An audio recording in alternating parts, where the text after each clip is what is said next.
Dictation start now. I am glad that I have been asked to lead our discussions on energy issues. As a developing country, it is a question of vital concern to us in India, both for our rural population and our industries. Each country has its own energy perspective and must develop those sources of energy where it can derive the best results, not just in terms of immediate profit but in the long term interest of its people. Conditions of our every country, availability of basic sources of energy and capability will determine its choice of the technology of energy. When coal and oil begin to be used as motive power for industry and transport, there was a great transformation which brought forth both prosperity and poverty on a scale hitherto unknown to man. Coal and later oil fueled the age of machine. Oil began to replace coal because of its cheapness and superior utility. Its cheap price and assured supply lulled the industrial world into a sense of complacency, with the result that despite the known limited period of exhaustion, no efforts were made to study alternatives. The world suddenly awakened with a shock to find that these treasures are finite and that they could be very expensive. In fact, it is quite safe to presume that even the current prices would hold good for more than a short period. Consequently, we have all to become conservatives or conservationists, if you like, and the wasting spree has to come to an end. It is certain that if we go on burning up the fossil fuel like this, the lights will go out everywhere much sooner than expected. Is it before such a fate of chilly darkness that human intelligence has striven all these centuries progressively to a happier state of living? What avails if man, in an attempt to exploit nature, should be vanquished by his own folly of extravagance? This wisdom which has drawn on us was prefigured in our own country. Gandhiji tried to put across to his countrymen that man should not become a slave to the machine and victim of the machine age.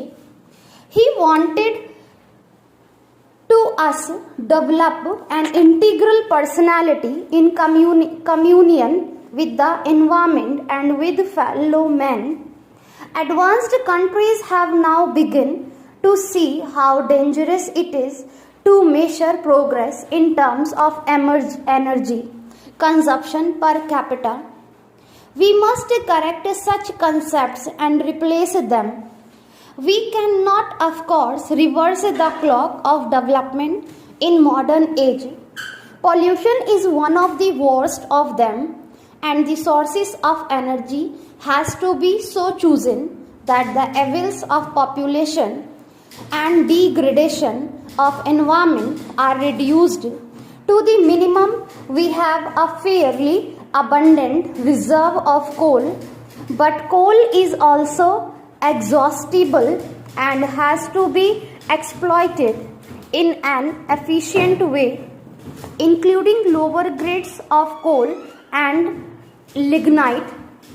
The pollution would also have to be seriously tackled. Hydroelectric power is the next most important and promising source of energy, not only for India but for other countries as well. What is better still is that with hydropower, the risk of pollution is neither so strong nor unmanageable. We should systematically survey our hydel power potential and cooperate with neighbors to tap it for mutual benefit. Unlike oil, hydel power comes ever fresh and endless from the snow mountains and rain-fed rivers. To tap this fully in South Asia is a challenge to both engineering and fellowship. Modern science has opened up the atom and released its power for use by man. Nuclear power be harnessed for electricity, but there are well known difficulties which have not been fully resolved as yet, notably the proper reactor and the disposal of waste. Two other sources of energy must claim our attention: biogas and solar energy. The advantage of using biogas plants in the villages is that it fits in with the technology of rural areas. There are, I believe, some problems yet resolved before it can be popularized in a large way to help the smaller peasants in India. We are trying to work a strategy of community biogas plants. This is one energy source which would be relevant to conditions in small countries as well as large ones in towns as well as in villages. Large concentration of cattle population in villages and dairies particularly lend themselves to exploitation of the source of domestic use and small power requirements. It also provides a good opportunity for regional technical cooperation amongst countries.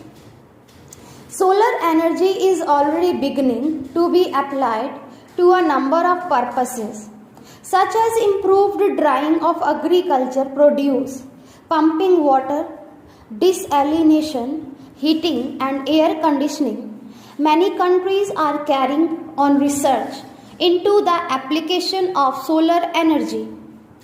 All our countries are blessed with abundant sunlight, and we should therefore have a primary interest in speeding up the commercial development of practical appliances using solar energy. India recently hosted a conference on solar energy, and we were gratified by the interest it generated. Here also, immediate prospects are good.